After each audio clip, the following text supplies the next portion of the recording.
Саламатсыздар ма, студенттер? Бүгінгі біздің тәрбие сағатымыздың тақырыбы жемқорлықсыз ел, гүлденген ел. Өткізген Даншабаева Элеонора, қатысқан топ Тора 19 тобының студенттері.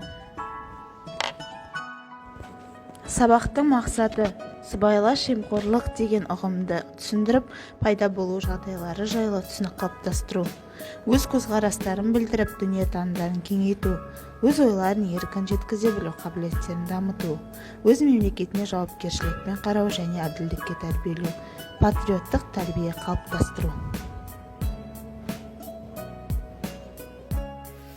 Сыбайлас жемқорлық заманмен бірге өсіп өркендеп, небір тегеурінді қарсыластарға төтеп беріп, қайда мол қаражат пайда болса, сол жерге тамыр жайып, бүгінге дейін жойылмай отырған қауіпті қасірдің бірі.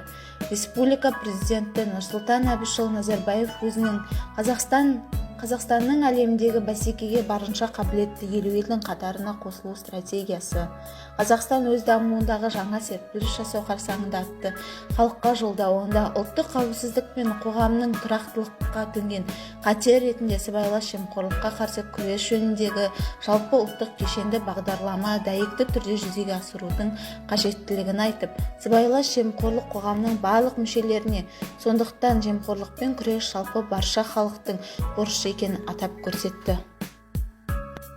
Тарихы тереңнен бастау алған сыбайлас жемқорлық бүгінде бүкіл әлем қоғамдастығына қауіп төндіріп отыр. Біздің республикамызда да бұл мәселеге қарсы күрес шаралары тәуелсіздік алғаннан бастап мемлекеттің бірінші кезектегі міндетіне айналды.